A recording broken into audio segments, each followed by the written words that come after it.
Alright guys, so we are going to finish our notes today, and what that's going to look like is we're filling out this section of our periodic table. What I want you guys to do first is you're going to color your periodic table with this corner being your darkest and this corner being your lightest. Alright, once you have that colored, you can start taking your notes, and we are going to be talking about electronegativity,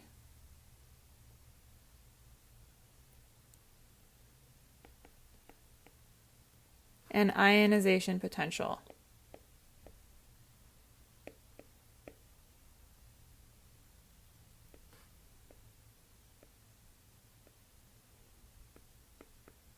Alright, and what this goes is this goes in this box right here. But since I don't have the ability to write so small, I wrote it on the side there. So electronegativity and ionization potential. Alright guys, so just like the atomic radius trend we just talked about in notes, we're going to move across the periodic table and down the periodic table. But these are the opposite of atomic radius. So as I move from left to right, my size increases. Now, when I say size, I now actually mean the strength or the amount of energy needed.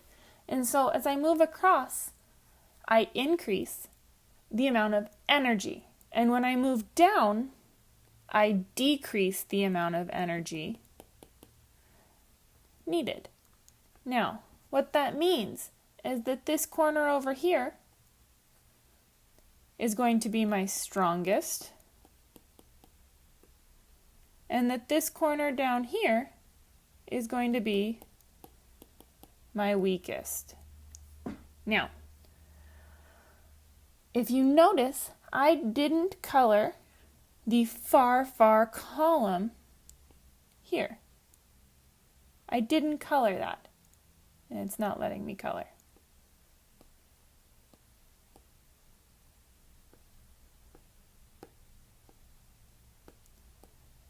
This far column over here.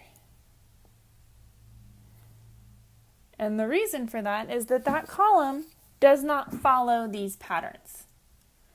It's because it has a full energy circle, and so it's not getting rid of or gaining electrons. It already has everything it needs. So when we talk about electronegativity or ionization potential, we only talk about columns 1 through 17. The first thing we're going to talk about is electronegativity. And so in this box right here, you're going to write electronegativity.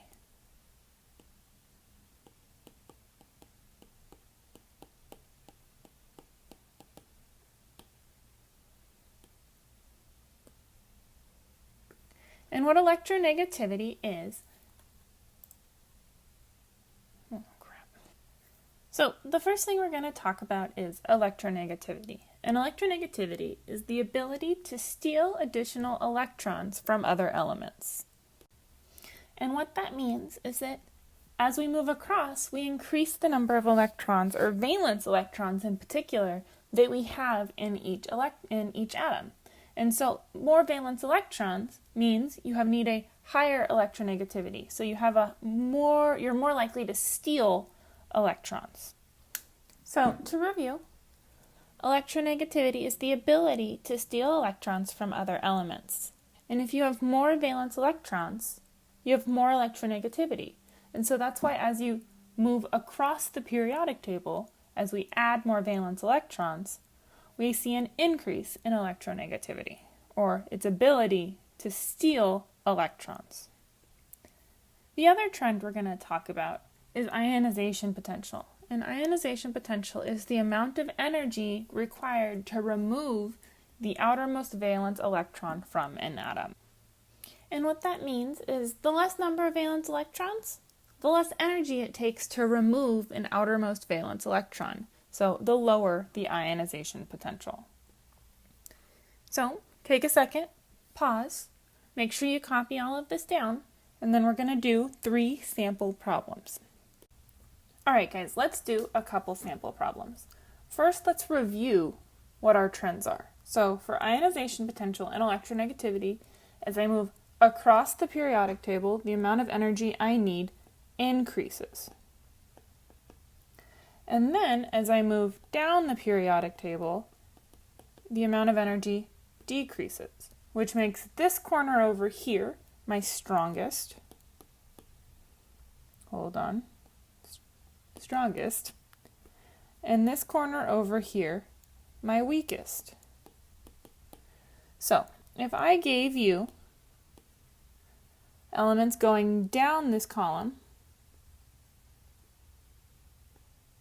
and I told you to rank them from strongest to weakest, you would take a look. What's closest to my weakest corner? Cesium. What's closest to my strongest corner? Sodium. Second closest, rubidium. And then calcium. So my order is cesium, rubidium, calcium, sodium. So all you're doing is exactly what we did with atomic radius, but the opposite. All right, we're still going to go from strongest to weakest, but we're going to move across. So what that looks like is, let's say I have boron, carbon, nitrogen, and oxygen. Oxygen is closest to my strongest corner, so it is strongest. Boron is closest to my weakest corner, and so it is my weakest. Nitrogen is second closest to my strongest. Carbon is second closest to my weakest. So oxygen, nitrogen, carbon, boron would be ranking those from strongest to weakest. Now, we're going to go from weakest to strongest this time.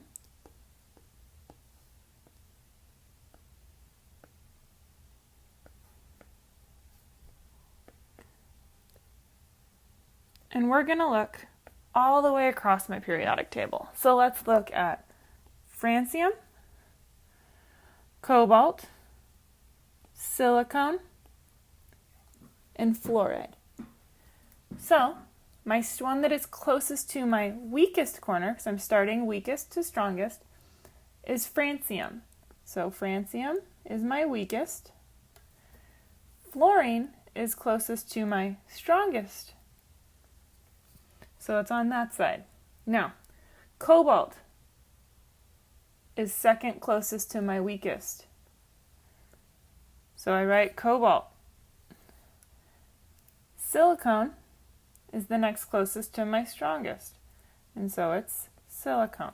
My order is francium, cobalt, silicon, fluorine. So guys, all you're doing is finding which ones are closest to which side and ranking them from either weakest to strongest or strongest to weakest.